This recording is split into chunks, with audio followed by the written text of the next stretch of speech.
kulantii habboon idil ahaantiinba daawadayaal meel weliba waad ka joogtaan daafaha caalamka. halkan waa RNN Somali TV ku soo dhawaada war wixii aanu idinkaga haynay dhulka ay Soomaalidu degtay iyo caalamka intiisa kale. qodobada ugu waaweyn ee aad wararkeena ku daawan doontaan waxaa ka mid noqonaya ciidamada Jubbaland oo lagu arkay duleedka degmada Balad Xawe iyo dhaqdhaqaaqyo ciidan oo halkaas ka jira. janan uu ku dhawaaqay tallaabo culus oo guud ahaanba meesha ka saari karta joogitaanka ciidamada Jubbaland. waxaanu idiin soo gudbin doonaa dhaqdhaqaaqyo culus oo xadbeeleedka ka jira iyo qorshayaal dhowr ah oo ay dowladda federaalka Soomaaliya ku dhawaaqday. waxba kale hadda wadootaana waxaa ka mid noqonaya mucaaradka Soomaaliya oo qaybo badan oo ka mid ah magaalada Muqdisho ee caasimadda Soomaaliya ciidamo soo dhoobay ka gadaal markii ay u baqdeen guud ahaanba amnigooda. dowladda federaalka Soomaaliyana waxa ay waaran soo qabashaa u jartay xildhibaan Cananuug oo guud ahaanba fagaaro la soo istaagay in dowladda federaalka Soomaaliya iyo sidoo kale sarkaalka afayeen kuwa ururka Al-Shabaab uu ka wanaagsan yahay dowladda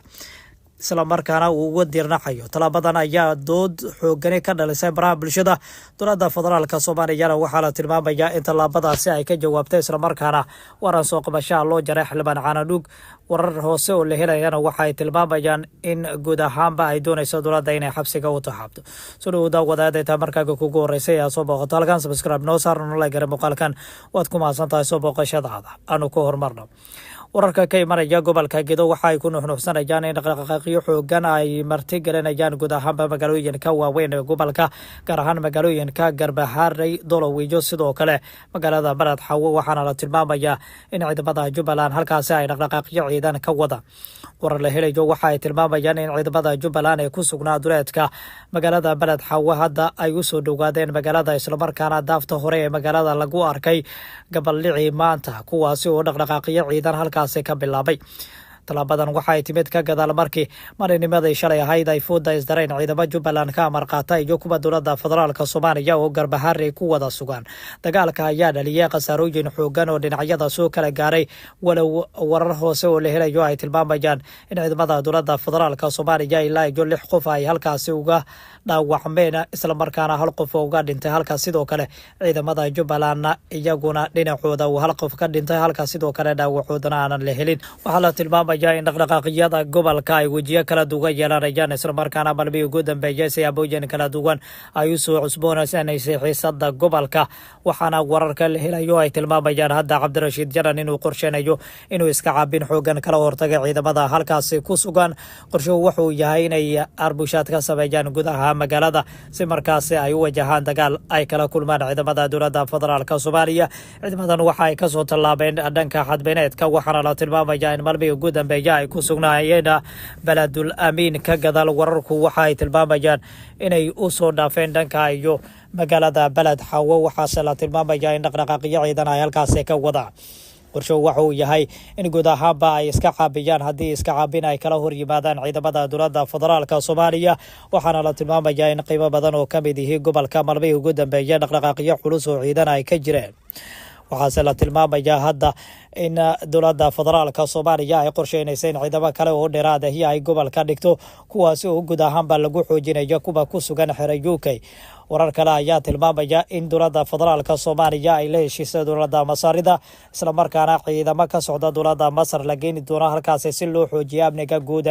ee gobolkaasi oo ay ciidamada Itoobiyaanka ay ku sugan yihiin qaybo gobolkaasi ka mid ah, gaar ahaan magaalooyinka Garbaharey iyo sidoo kale magaalada Dolow. waxaase la tilmaamayaa hadda xiisada gobolka inay wajiyo kala duwan yeelanayso isla markaana dhinacyo kala duwan ay ku soo biiriyaan.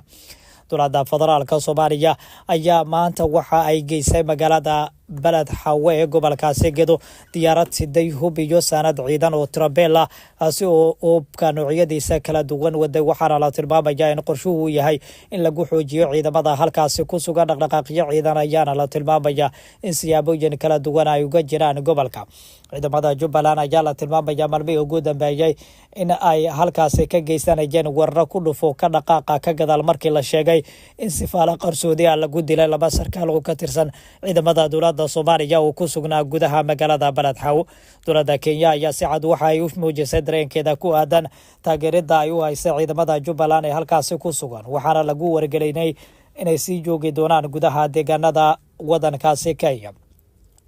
wararku waxa ay tilmaamayaan xiisada gobolka Gedo inay hadda wajiyo kala duwan yeelanayso ka gadaal markii Cabdirashiid Janan uu ku dhawaaqay in guud ahaanba uu qaadayo laba tallaabo oo u muuqan kara guud ahaanba in lagu soo xirayo ciidamada Jubbaland ee ku sugan duleedka magaalada Balad Xawe ee gobolkaasi Gedo kuwaasi uga barigii hore ee saaka dhaqdhaqaaqyo halkaasi ka bilaabay waxaana la tilmaamayaa in gabaldhici maanta lagu arkayay qaybo badan oo ka mid ah gudaha iyo daafta magaalada si ay markaasi u soo buux dhaafiyaan waxaase la tilmaamayaa in madowba qudhiisa uu qorsheynayo in ciidamo gaar ah uu tababaranayo gobolkaasi markaasi ay u yimaadaan halkaasi waxaase la tilmaamayaa in ciidamadan ay tababarada noocyadooda kala duwan ku qaateen magaalada Kismaayo diyaaradaha ayay wararku tilmaamayaan in looga soo daabulayo gudaha Kismaayo isla markaana la geynayo daafta magaalada Mandheera ee ismaamulka Mandheera waxaase la tilmaamayaa in lagu xoojinayo ciidamada halkaasi ku sugan Imaaraadka iyo sidoo kale waxa uu taageero ka helaya dowladda Itoobiya kuwaasi oo xoojinaya tani waxa ay timid ka gadaal wada hadalla dhicisoobay oo ay maalmihii ugu dambeeyay garwadeen ka ahayd dowladda waddankaasi Kenya kuwaasi oo la kala dhexdhigi lahaa dowladaha Soomaaliya iyo sidoo kale waddankaasi masaarida ka gadaalna waxa ay doonaysaa in la kala dhigno guud ahaanba dhinacyada isku haya gobolka Gedo gaar ahaan dowladda Soomaaliya iyo sidoo kale dowladda maamulka Jubbaland waxaase la tilmaamayaa hadda tallaabadu inay xoogaysatay isla markaana dhinacyo kala duwan maalmihii ugu dambeeyay ay siyaabooyin kala duwan uga shaqaynayeen qorshaha gobolkaasi Gedo waxaase la tilmaamayaa hadda xiisada gobolka inay wajiyo kala duwan yeelanayso hadda waxaa la tilmaamayaa Cabdirashiid Janan iyo ciidamo uu hogaaminayo inay ku sugan yihiin gudaha magaalada Balad Xawe gaar ahaan xera UK halkaas oo ay iska abaabulayaan waxaa la tilmaamayaa ujeedka ugu muhiimsan inuu yahay inay iska caabin xoogan ay siiyaan ciidamada Jubbaland ee duleedka magaalada ku sugan isla markaana gabaldhici maanta lagu arkay saansaan coladeed ayaana la tilmaamayaa in magaaladu ay bartigelinayso waxaana magaalada dhinacyadu inay foodaystaan haddii aan la helin xal kale oo markaasi dhinacyadu la kala dhexdhiga wararkan ayaa daawanaysan qabihii ugu dambeeyay ayaanu ku sii shaqeynaa markana mucaaradka magaalada Muqdisho ayaa la tilmaamayaa inay qaadayaan dhaqdhaqaaqyo xoogan oo guud ahaanba ay ciidamo uga qoranayaan gudaha caasimadda Muqdisho walow maalmihii ugu dambeeyay ay dhulatusiyo ballaaran ku soo bandhigayeen qaybo ka mid ah magaalada caasimadda ee Muqdisho gaar ahaan degmooyinka Daynila iyo sidoo kale degmada Karan waxaana la tilmaamayaa in Shariif iyo sidoo kale Xasan Cali Khayre ay halkaasi dhulatus ballaaran ku soo bandhigeen hadda waxaa la tilmaamayaa in mid waliba lagu amreyn beeshiisa ciidamo uu ka keeno si wadara ayaana la tilmaamayaa in ay u qoranayaan ciidamadaasi isla markaana waxaa la tilmaamayaa in ciidamada beel la isugu geynayo isla markaana ay mucaaradka guud ahaanihi ayagu doonayaan in ciidamadaasi ay waardiyeeyaan waxaa la tilmaamayaa isla markaana ay wararku tilmaamayaan gabaldhici hore ee maanta in ciidamo ka amar qaata mucaaradku ay xirteen ilinka laga gala garoonka Aadan Cadde isla markaana dhaqdhaqaaqyo halkaasi ay ka sameeyeen dowladda federaalka Soomaaliya ayaa dhankeedu waxay waran soo qabasho u jartay xildhibaan Caananuug kaasi oo ay sheegtay inuu ku xadgudbay guud ahaanba madax banaanida iyo dowladnimada Soomaaliya isla markaana ku xadgudbay madaxda qaranka waxay sheegeen in madaxweynaha qaranka uu la barbar dhigay Cali Dheere oo ah nin markaas argagixisa isla markaana howdka ku jira muddooyinkii ugu dambeeyay isla markaana